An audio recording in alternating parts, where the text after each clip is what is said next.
ಎಲ್ಲರಿಗೂ ನನ್ನ ನಮಸ್ಕಾರಗಳು. ಜೈ ಭೀಮ್, ಜೈ ಭೀಮ್, ಜೈ ಜೈ ಭೀಮ್. ಸ್ವಲ್ಪ ಜೋರಾಗಿ ಬನ್ನಿ. ಜೈ ಭೀಮ್. ಇವತ್ತು ನಮಗೆಲ್ಲ ಗೊತ್ತೇ ಇದ್ದಂಗೆ ಒಂದ್ ಕಡೆ ಬೆಂಗಳೂರು ಕಟ್ಟಿದ್ವಿ. ಇವತ್ತು ನಾವೇನು ಇವತ್ತು ಬದುಕ್ತಾ ಇದೀವಿ ಬೆಂಗಳೂರು ಸಿಟಿನಲ್ಲಿ. ಇವತ್ತೊಂದು ಕೊಟ್ಟಿರೋದು ಕೆಂಪೇಗೌಡರು ಅಂತ ಗೊತ್ತಿರೋದು ವಿಚಾರ.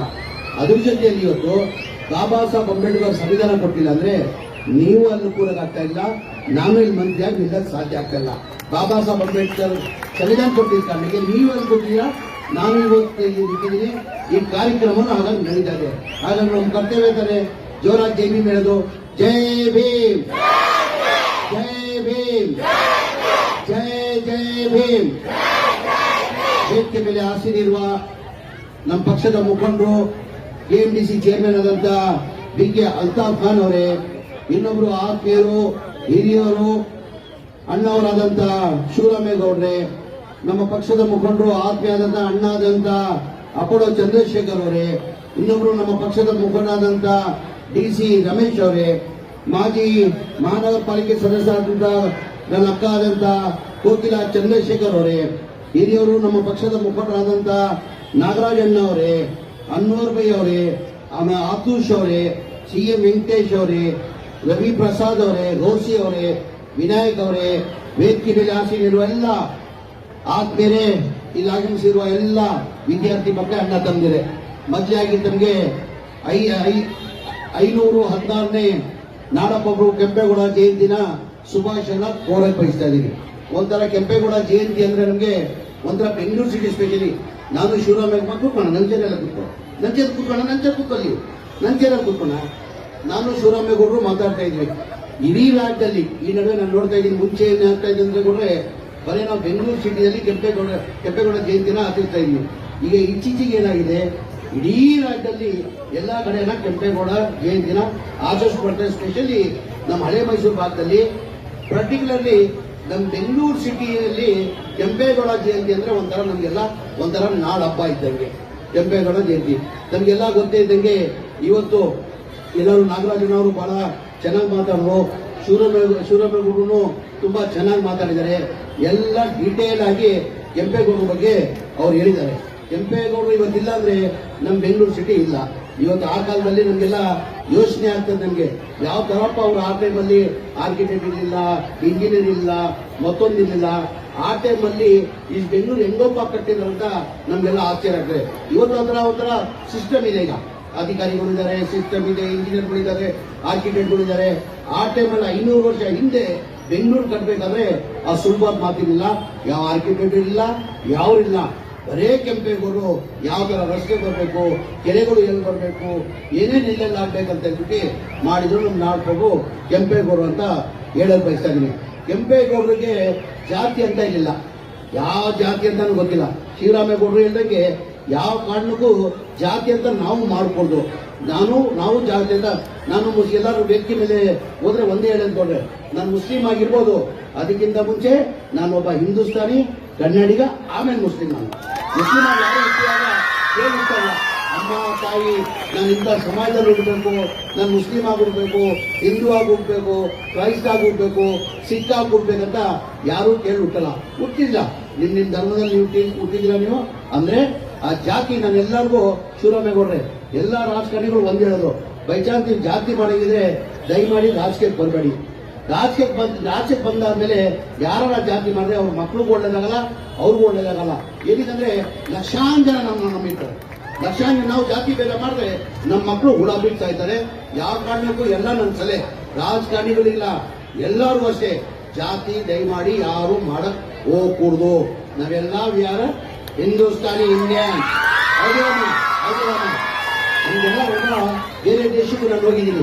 ನನ್ನ ಅನಿಸಿಕೆ ನಮ್ಮ ಇಂಡಿಯಾದಲ್ಲಿ, ಪರ್ಟಿಕ್ಯುಲರ್ಲಿ ಕರ್ನಾಟಕದಲ್ಲಿ ಹಿಂದೂ, ಮುಸ್ಲಿಂ, ಸಿಖ್, ಇಸಾಯಿ ಎಲ್ಲ ಪ್ರೀತಿಯಿಂದ ಎಲ್ಲ ನಾವು ಮಾಡ್ತಾ ಇದ್ರೆ ಅದನ್ನ ಕರ್ನಾಟಕದಲ್ಲಿ ಬಹಳ ಜನ ಇದಕ್ಕೆ ಪ್ರಯತ್ನ ಮಾಡಿ ಜಾತಿ ಭೇದ ಮಾಡೋದು ಹೊರಟವ್ರೆ.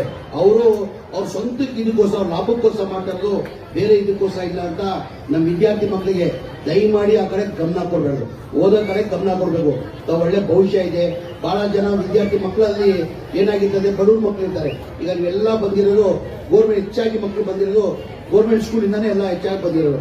ಅದ್ರಲ್ಲಿ ನಿಮ್ಮಲ್ಲಿ ಎಲ್ಲ ಒಂದ್ ಕಡೆ ಒಂದು ಇದ್ದಿರ್ತದೆ, ಹೌದಪ್ಪ ನಮ್ಮ ತಂದೆ ಬಹಳ ಬಡವಿದ್ದಾರೆ, ನಾವು ಓದಿ ಏನಾಗಬೇಕು ಅಂತ ನಿಮ್ಮೆಲ್ಲ ಭಾವನೆ ಇರ್ತದೆ. ಆ ಭಾವನೆ ನೀವು ತೆಗೆದಾಕಿ. ನೀವು ನಿಮ್ಗೆಲ್ಲ ಗೊತ್ತೇ ಇರ್ಬೋದು, ಒಬ್ಬ ರಾಜಕಾರಣಿಗೆ ಒಬ್ಬ ಗುರು ಇರ್ತಾರೆ, ಗುರು ಅಂತ ಹೇಳ್ತಾರೆ. ನನಗೆ ನಾನು ಕಾಂಗ್ರೆಸ್ ಪಕ್ಷದಲ್ಲಿ ಇರ್ಬೋದು, ನನಗೂ ಒಬ್ಬ ಗುರು ಅಂತ ಹೇಳಿದ್ರೆ ನನ್ನ ಗುರು ಯಾರು ಹೇಳಿ? ಮಾನ್ಯ ಮಾಜಿ ಪ್ರಧಾನಮಂತ್ರಿ ದೇವೇಗೌಡರು ನನ್ನ ರಾಜಕೀಯ ಗುರುಗಳು. ಅವ್ರ ಬಗ್ಗೆ ತಮಗೆಲ್ಲ ಗೊತ್ತೇ ಇರ್ಬೋದು. ಅವರು ರೈತರ ಕುಟುಂಬದಲ್ಲಿ ಹುಟ್ಟಿದವರು. ರೈತರ ಕುಟುಂಬದಲ್ಲಿ ಹುಟ್ಟಿ ಅವ್ರು ಎಂತ ಕಷ್ಟ ಅನುಭವಿಸಿದಾರಂದ್ರೆ ಇವತ್ತು ದೇಶದ ಪ್ರಧಾನಮಂತ್ರಿ ಆದ್ರು, ಮುಖ್ಯಮಂತ್ರಿ ಆದ್ರು. ಹಾಗಾಗಿ ನೀವು ಏನ್ ಬೇಕಾದ್ರೂ ಆಗ್ಬೋದು, ನೀವು ಏನ್ ಬೇಕಾದ್ರೂ ಆಗ್ಬೋದು. ನೀವೆಲ್ಲ ಚೆನ್ನಾಗಿ ಓದ್ಬೇಕಂತ ನಾನು ವಿದ್ಯಾರ್ಥಿ ಮಕ್ಕಳಲ್ಲಿ ಮನವಿ ಮಾಡ್ತೀನಿ. ಅದ್ರ ಜೊತೆ ನಾಗರಾಜ್ ಅಣ್ಣ ಹೇಳಿದ್ರು, ಪಾಪ ಯಾವುದೋ ಮೈಸೂರು ಹುಡುಗಿಗೆ ಯಾರೋ ಬಂದಿದ್ದು ಸಣ್ಣ ಮಗು ಅಂತ ಇದು ದಾನ ಮಾಡೋದಂತ. ನಾನು ಶಿವರಾಮೇಗೌಡ್ರೆ ಸುಮ್ ದಾನ ಮಾಡಲ್ಲ. ನಾನು ಏನೋ ಹಿನ್ನೆಲೆ ಇರ್ತದೆ, ಯಾರೋ ಲಾಭ ಇಲ್ಲ ಅಂದ್ರೆ ಯಾರು ಕೆಲಸ ಮಾಡಲ್ಲ. ಏನಿದೆ, ಎಲ್ಲರಿಗೂ ನನ್ನ ನಮಸ್ಕಾರಗಳು. ಜೈ ಭೀಮ್, ಜೈ ಭೀಮ್, ಜೈ ಜೈ ಭೀಮ್. ಸ್ವಲ್ಪ ಜೋರಾಗಿ ಬನ್ನಿ. ಜೈ ಭೀಮ್. ಇವತ್ತು ನಮಗೆಲ್ಲ ಗೊತ್ತೇ ಇದ್ದಂಗೆ ಒಂದ್ ಕಡೆ ಬೆಂಗಳೂರು ಕಟ್ಟಿದ್ವಿ. ಇವತ್ತು ನಾವೇನು ಇವತ್ತು ಬದುಕ್ತಾ ಇದೀವಿ ಬೆಂಗಳೂರು ಸಿಟಿನಲ್ಲಿ.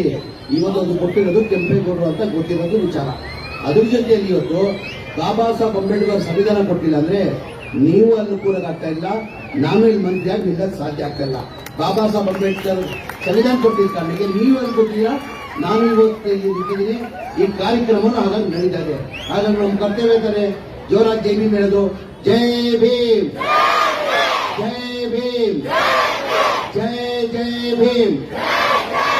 ವೇದಿಕೆ ಮೇಲೆ ಆಸೀನಿರುವ ನಮ್ಮ ಪಕ್ಷದ ಮುಖಂಡರು, ಕೆಎಂಡಿಸಿ ಚೇರ್ಮನ್ ಆದಂತ ಬಿ.ಕೆ. ಅಲ್ತಾಫ್ ಖಾನ್ ಅವರೇ, ಇನ್ನೊಬ್ರು ಆತ್ಮೀಯರು, ಹಿರಿಯರು, ಅಣ್ಣವರಾದಂತ ಶಿವರಾಮೇಗೌಡ್ರೆ, ನಮ್ಮ ಪಕ್ಷದ ಮುಖಂಡರು ಆತ್ಮೀಯಾದಂತ ಅಣ್ಣಾದಂತ ಅಪೋಲೋ ಚಂದ್ರಶೇಖರ್ ಅವರೇ, ಇನ್ನೊಬ್ರು ನಮ್ಮ ಪಕ್ಷದ ಮುಖಂಡರಾದಂತ ಡಿ.ಸಿ. ರಮೇಶ್ ಅವರೇ, ಮಾಜಿ ಮಹಾನಗರ ಪಾಲಿಕೆ ಸದಸ್ಯರಾದಂತ ನನ್ನ ಅಕ್ಕ ಆದಂತ ಕೋಕಿಲಾ ಚಂದ್ರಶೇಖರ್ ಅವರೇ, ಹಿರಿಯರು ನಮ್ಮ ಪಕ್ಷದ ಮುಖಂಡರಾದಂತ ನಾಗರಾಜಣ್ಣ ಅವರೇ, ಅನ್ವರ್ ಬೈ ಅವರೇ, ಆಮೇಲೆ ಆತೂಷ್ ಅವರೇ, ಸಿ.ಎಂ. ವೆಂಕಟೇಶ್ ಅವರೇ, ರವಿ ಪ್ರಸಾದ್ ಅವರೇ, ರೋಸಿ ಅವರೇ, ವಿನಾಯಕ್ ಅವರೇ, ವೇದಿಕೆ ಮೇಲೆ ಆಸೀನಿರುವ ಎಲ್ಲ ಆತ್ಮೀಯರೇ, ಇಲ್ಲಿ ಆಗಮಿಸಿರುವ ಎಲ್ಲ ವಿದ್ಯಾರ್ಥಿ ಮಕ್ಕಳೇ, ಅಣ್ಣ ತಮ್ಮದಿರೆ, ಮೊದಲಾಗಿ ತಮಗೆ 516ನೇ ನಾಡಪ್ರಭು ಕೆಂಪೇಗೌಡ ಜಯಂತಿನ ಶುಭಾಶಯನ ಕೋರಕ್ಕೆ ಬಯಸ್ತಾ ಇದ್ದೀನಿ.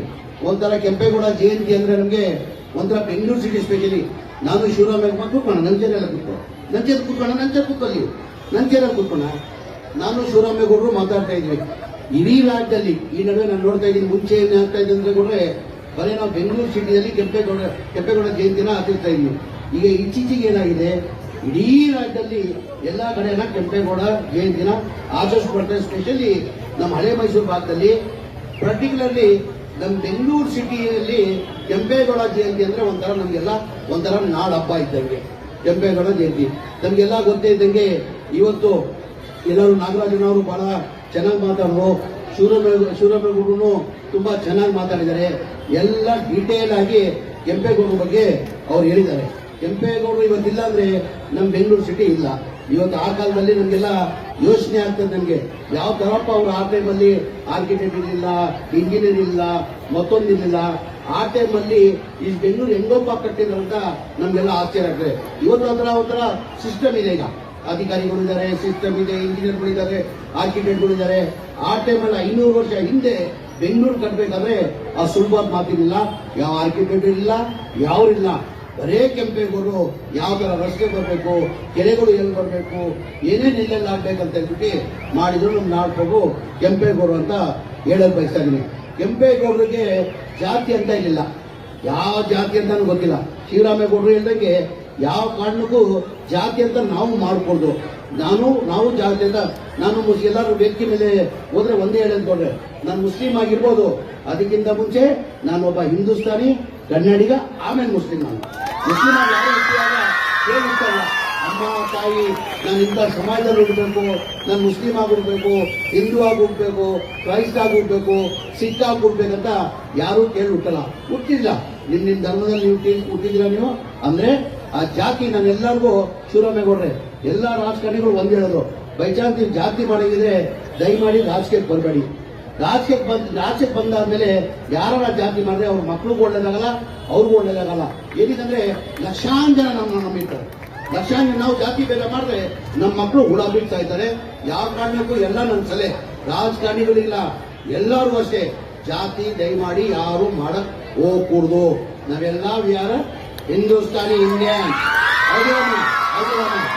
ನಮ್ಗೆಲ್ಲ ಬೇರೆ ದೇಶಕ್ಕೂ ನಾನು ಹೋಗಿದ್ದೀನಿ. ನನ್ನ ಅನಿಸಿಕೆ ನಮ್ಮ ಇಂಡಿಯಾದಲ್ಲಿ ಪರ್ಟಿಕ್ಯುಲರ್ಲಿ ಕರ್ನಾಟಕದಲ್ಲಿ ಹಿಂದೂ, ಮುಸ್ಲಿಂ, ಸಿಖ್, ಇಸಾಯಿ ಎಲ್ಲ ಪ್ರೀತಿಯಿಂದ ಎಲ್ಲ ನಾವು ಮಾಡ್ತಾ ಇದ್ರೆ ಅದನ್ನ ಕರ್ನಾಟಕದಲ್ಲಿ ಬಹಳ ಜನ ಇದಕ್ಕೆ ಪ್ರಯತ್ನ ಮಾಡಿ ಜಾತಿ ಭೇದ ಮಾಡೋಕ್ ಹೊರಟವ್ರೆ. ಅವರು ಅವ್ರ ಸ್ವಂತಕ್ಕೆ ಇದಕ್ಕೋಸ್ಕರ ಲಾಭಕ್ಕೋಸ್ಕರ ಮಾಡ್ತಾರದು, ಬೇರೆ ಇದಕ್ಕೋಸ್ಕರ ಇಲ್ಲ ಅಂತ ನಮ್ಮ ವಿದ್ಯಾರ್ಥಿ ಮಕ್ಕಳಿಗೆ ದಯಮಾಡಿ ಆ ಕಡೆ ಗಮನ ಕೊಡಬೇಕು, ಓದೋ ಕಡೆ ಗಮನ ಕೊಡಬೇಕು. ಒಳ್ಳೆ ಭವಿಷ್ಯ ಇದೆ. ಬಹಳ ಜನ ವಿದ್ಯಾರ್ಥಿ ಮಕ್ಕಳಲ್ಲಿ ಏನಾಗಿರ್ತದೆ, ಬಡವ್ರ ಮಕ್ಕಳು ಇರ್ತಾರೆ. ಈಗ ನೀವೆಲ್ಲ ಬಂದಿರೋದು ಗೋರ್ಮೆಂಟ್, ಹೆಚ್ಚಾಗಿ ಮಕ್ಕಳು ಬಂದಿರೋದು ಗೋರ್ಮೆಂಟ್ ಸ್ಕೂಲಿಂದಾನೇ ಎಲ್ಲ ಹೆಚ್ಚಾಗಿ ಬಂದಿರೋದು. ಅದ್ರಲ್ಲಿ ನಿಮ್ಮಲ್ಲಿ ಎಲ್ಲೋ ಒಂದ್ ಕಡೆ ಒಂದು ಇದ್ದಿರ್ತದೆ, ಹೌದಪ್ಪ ನಮ್ಮ ತಂದೆ ಬಹಳ ಬಡವರಿದ್ದಾರೆ, ನಾವು ಓದಿ ಏನಾಗಬೇಕು ಅಂತ ನಿಮ್ಮೆಲ್ಲ ಭಾವನೆ ಇರ್ತದೆ. ಆ ಭಾವನೆ ನೀವು ತೆಗೆದಾಕಿ. ನೀವು ನಿಮ್ಗೆಲ್ಲ ಗೊತ್ತೇ ಇರ್ಬೋದು, ಒಬ್ಬ ರಾಜಕಾರಣಿಗೆ ಒಬ್ಬ ಗುರು ಅಂತ ಇರ್ತಾರೆ. ನಾನು ಕಾಂಗ್ರೆಸ್ ಪಕ್ಷದಲ್ಲಿ ಇರ್ಬೋದು, ನನಗೂ ಒಬ್ಬ ಗುರು ಅಂತ ಇದ್ದಾರೆ. ನನ್ನ ಗುರು ಯಾರು ಹೇಳಿ? ಮಾನ್ಯ ಮಾಜಿ ಪ್ರಧಾನಮಂತ್ರಿ ದೇವೇಗೌಡರು ನನ್ನ ರಾಜಕೀಯ ಗುರುಗಳು. ಅವ್ರ ಬಗ್ಗೆ ತಮಗೆಲ್ಲ ಗೊತ್ತೇ ಇರ್ಬೋದು. ಅವರು ರೈತರ ಕುಟುಂಬದಲ್ಲಿ ಹುಟ್ಟಿದವರು. ರೈತರ ಕುಟುಂಬದಲ್ಲಿ ಹುಟ್ಟಿ ಅವ್ರು ಎಂತ ಕಷ್ಟ ಅನುಭವಿಸಿದಾರೆ. ಇವತ್ತು ದೇಶದ ಪ್ರಧಾನಮಂತ್ರಿ ಆದ್ರು, ಮುಖ್ಯಮಂತ್ರಿ ಆದ್ರು. ಹಾಗಾಗಿ ನೀವು ಏನ್ ಬೇಕಾದ್ರೂ ಆಗ್ಬೋದು, ನೀವೆಲ್ಲ ಚೆನ್ನಾಗಿ ಓದ್ಬೇಕಂತ ನಾನು ವಿದ್ಯಾರ್ಥಿ ಮಕ್ಕಳಲ್ಲಿ ಮನವಿ ಮಾಡ್ತೀನಿ. ಅದ್ರ ಜೊತೆ ನಾಗರಾಜ್ ಅಣ್ಣ ಹೇಳಿದ್ರು, ಪಾಪ ಯಾವುದೋ ಮೈಸೂರು ಹುಡುಗಿಗೆ ಯಾರೋ ಬಂದಿದ್ದು ಸಣ್ಣ ಮಗು ಅಂತ ಇಲ್ಲಿ ದಾನ ಮಾಡೋಂತ. ನಾನು ಶಿವರಾಮೇಗೌಡ್ರೆ ಸುಮ್ ದಾನ ಮಾಡಲ್ಲ. ನಾನು ಏನೋ ಹಿನ್ನೆಲೆ ಇರ್ತದೆ. ಯಾರೋ ಲಾಭ ಇಲ್ಲ ಅಂದ್ರೆ ಯಾರೂ ಕೆಲಸ ಮಾಡಲ್ಲ. ಏನಿದೆ